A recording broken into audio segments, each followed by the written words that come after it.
Hi friends, இன்றைக்கி இந்த வீடியோவில் நம்ம பார்க்க போகிற ரெசிபி தயிர் மைதா முட்டை இல்லாமல் நல்லா பஞ்சு போல் சூப்பரான கேக் எப்படி செய்கிறதுன்னு தாங்க பார்க்க போகிறோம். இந்த கேக் செய்கிறதுக்கு ஓவன் கூட தேவையில்லை. அதே மாதிரி நம்ம சேனலில் நிறைய கேக் ரெசிபி அப்லோட் பண்ணியிருக்கோம் தயிர் மைதா முட்டை இல்லாமல். அதோடைய லிங்க் எல்லாமே நான் கீழே டிஸ்கிரிப்ஷனில் கொடுக்குறேன், உங்களுக்கு தேவைப்பட்டால் செக் பண்ணி பாருங்கள். இப்போது இந்த கேக் எப்படி செய்கிறதுன்னு பார்க்கலாம். இது செய்கிறதுக்கு முதல்ல நம்ம கேக் பாத்திரம் ரெடி பண்ணி வச்சுக்கலாம். அதுக்கு கேக் டின்னு இருந்தால் எடுத்துக்கோங்க, இல்லைன்னா வீட்டில் அடிசமமான ஏதாவது ஒரு பாத்திரம் எடுத்துக்கோங்க. அதில் கொஞ்சமாக எண்ணெய் போட்டுட்டு எல்லா பக்கமும் படுற மாதிரி நல்லா தடவி விட்டுருங்க. இப்போது இதில் பட்டர் பேப்பர் இருந்தால் நீங்கள் பட்டர் பேப்பரை கட் பண்ணி போட்டுக்கலாம் பாத்திரத்துக்கு அளவாக. இல்லைன்னா 1 டீஸ்பூன் அளவுக்கு கோதுமை மாவை இந்த மாதிரி தூவி விட்டுட்டு பாத்திரத்தை எடுத்து அந்த மாவு எல்லா பக்கமும் படுற மாதிரி நல்லா இது மாதிரி செஞ்சு எடுத்துக்கோங்க. மீதி எக்ஸ்ட்ராவாக இருக்க கோதுமை மாவை நீங்கள் பாத்திரத்தை அப்படியே கவுத்து போட்டுட்டு நல்ல ஒரு 2 தட்டு தட்டினீங்கன்னா எக்ஸ்ட்ரா இருக்க மாவு எல்லாமே வந்துடும், பாத்திரமும் ரெடி ஆயிரும். இப்போ கேக் வேக வைக்கிறதுக்கான பாத்திரம் ரெடி. இப்போ மாவு ரெடி பண்ணிக்கலாம். அதுக்கு ஒரு பவுல் எடுத்துக்கலாம். ஏதாவது ஒரு கப் எடுத்துக்கோங்க. நான் இன்றைக்கி 250 ml கப்பு எடுத்திருக்கேன். இதில் 1 கப் அளவுக்கு ரவை எடுத்துக்கலாம். ரவை நீங்கள் வறுத்த ரவை, வறுக்காத ரவை, பெரிய ரவை, சின்ன ரவை எது வேணாலும் நீங்கள் எடுத்துக்கலாம். இப்போ 1 கப் ரவையை நம்ம பவுலில் சேர்த்தாச்சு. இப்போ அதே கப்பில் 1/2 கப் அளவுக்கு சர்க்கரை சேர்த்துக்கலாம். நான் இதோடைய அளவுகள் எல்லாமே கிராம் கணக்கில் உங்களுக்கு டிஸ்கிரிப்ஷனில் கொடுக்குறேன், செக் பண்ணிக்கோங்க. இப்போ இதில் 1 கப் அளவுக்கு காய்ச்சின பால் எடுத்துக்கலாம். பால் ரொம்ப சூடாக இருக்க வேண்டாம், ஒரு கை பொறுக்கிற சூடு இருந்தால் போதும். இப்போ இந்த பாலில் ஒரு 3/4 கப் அளவுக்கு மட்டும் இது கூட சேர்த்துக்கலாம். மீதி 1/4 கப் பால் அப்படியே நிறுத்தி வச்சுக்கோங்க, நம்ம கடைசியாக சேர்த்துக்கலாம். இப்போ பால் சேர்த்துட்டு இது நல்லா கலந்து விடுங்க. கட்டி இல்லாமல் நல்லா கலந்து விடுங்க. ஒரு நிமிஷம் தொடர்ந்து கலந்து விட்டிங்கன்னா சர்க்கரையெல்லாம் கரைஞ்சி வந்துடும்.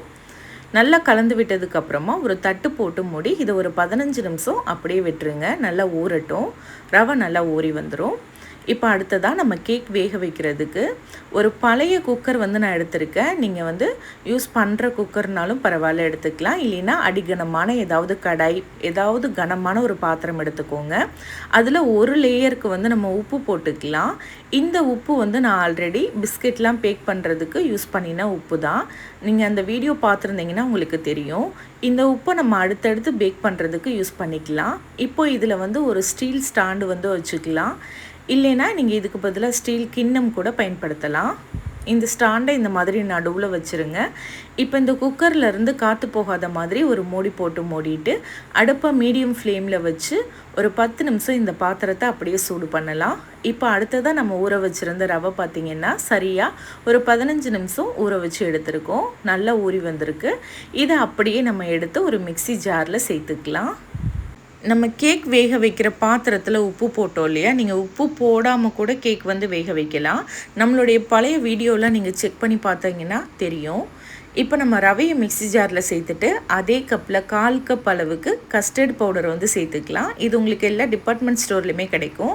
ஒருவேளை உங்ககிட்ட கஸ்டர்ட் பவுடர் இல்லைன்னா இதுக்கு பதிலாக 1/4 கப் அளவுக்கு கார்ன்ஃப்ளவர் மாவு சேர்த்துட்டு ஒரு 1/4 டீஸ்பூன் அளவுக்கு எல்லோ ஃபுட் கலர் சேர்த்துக்கோங்க. இப்போ இது கூடவே 1/4 கப் அளவுக்கு பால் பொடி சேர்த்துக்கலாம். இது கூட 1/4 கப் அளவுக்கு வாசனை இல்லாத எண்ணெய் சேர்த்துக்கலாம். ரீஃபைண்ட் ஆயில் எடுத்திருக்கேன். வாசனை இருக்க எண்ணெய் பயன்படுத்தாதீங்க. நீங்கள் எண்ணெய்க்கு பதிலாக நெய் இல்லைன்னா பட்டர் கூட பயன்படுத்தலாம். இப்போ இது எல்லாத்தையும் சேர்த்து நல்லா அரைச்சி எடுத்துகிட்டு வந்துடலாம். இந்த மாதிரி நல்லா அரைச்சிட்டு ஒரு பவுலில் சேர்த்துக்கோங்க. இப்போ இது கூட நம்ம மீதி வச்சுருந்த அந்த 1/4 கப் பாலையும் சேர்த்துக்கலாம். சேர்த்துட்டு கட்டி இல்லாமல் நல்லா கலந்து எடுத்துக்கோங்க. அதே மாதிரி நீங்கள் கலக்கும்போது ஒரே பக்கமாக இந்த மாதிரி கலந்துக்கோங்க, மாற்றி மாற்றி கலக்காமல். இப்போ இந்த மாதிரி நல்லா கலந்து விட்டதுக்கப்புறம் இப்போ இதில் 1 டீஸ்பூன் அளவுக்கு பேக்கிங் பவுடர் சேர்த்துக்கலாம். இது கூடவே 1/2 டீஸ்பூன் அளவுக்கு பேக்கிங் சோடா சேர்த்துக்கலாம். கூடவே 2 சிட்டிகை அளவுக்கு உப்பு சேர்த்துக்கலாம். இது கூட ஒரு 1 டீஸ்பூன் அளவுக்கு லெமன் ஜூஸ் சேர்த்துக்கலாம். லெமன் ஜூஸ்க்கு பதிலாக நீங்கள் 1 டீஸ்பூன் வினிகர் இருக்குன்னா வினிகர் சேர்த்துக்கலாம். அதே மாதிரி பேக்கிங் சோடா, பேக்கிங் பவுடர் இல்லைன்னா நீங்கள் அதுக்கு பதிலாக ஈனோ பாக்கெட் ஒரு பாக்கெட் சேர்த்துக்கலாம்.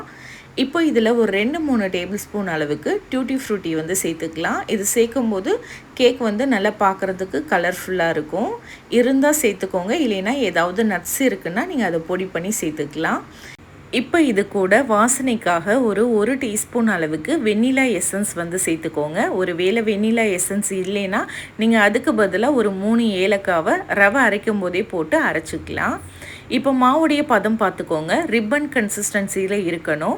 இப்போ நம்ம ரெடி பண்ணி வச்சுருந்த அந்த கேக் பாத்திரத்தில் மாவை சேர்த்துட்டு லைட்டாக இந்த மாதிரி தட்டி கொடுத்து எடுத்துக்கோங்க.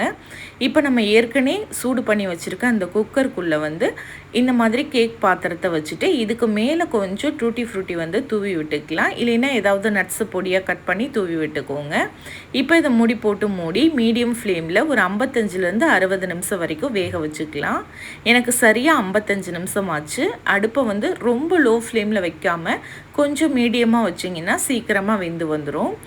நல்லா வெந்ததுக்கப்புறம் இந்த மாதிரி ஒரு டூத் பிக்கை உள்ளே விட்டு செக் பண்ணி பார்த்தீங்கன்னா மாவு வந்து ஒட்டாமல் வரணும். ஒட்டாமல் வந்தால் கேக் வந்து நல்லா வெந்திருக்குன்னு அர்த்தம். இப்போ இதை வெளியில் எடுத்து வச்சு நல்லா ஆற வச்சுக்கலாம். நல்லா சூடு ஆறுனதுக்கப்புறமா ஒரு தட்டில் இந்த மாதிரி கவுத்து போட்டுட்டு நீங்கள் எடுத்துட்டிங்கன்னா அழகாக உங்களுக்கு ஒட்டாமல் வந்துடும். இப்போ இதை அப்படியே வந்து இன்னொரு தட்டில் வந்து மாற்றிக்கலாம். அவ்வளோதான் பாருங்கள், கேக் வந்து எந்த அளவுக்கு நல்ல சாஃப்டாக எவ்வளோ சூப்பராக வந்திருக்கு பாருங்கள். இதில் நம்ம முட்டையோ தயிரோ இல்லை மைதாவோ எதுவுமே சேர்க்கலை. ரொம்ப சூப்பராக நல்ல சாஃப்டாக டேஸ்டியான கேக் வந்து ரெடி ஆயிருச்சு.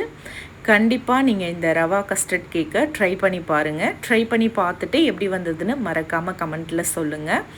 இந்த ரெசிபி உங்களுக்கு பிடிச்சிருந்தா லைக் பண்ணி ஷேர் பண்ணுங்கள். ஃபஸ்ட் டைம் வீடியோ பார்க்குறீங்க அப்படின்னா மறக்காமல் சேனலை சப்ஸ்கிரைப் பண்ணிக்கோங்க. இதே மாதிரி நாளைக்கு சூப்பரான ரெசிபியோடு நான் உங்களை மீட் பண்ணுறேன். தேங்க்யூ.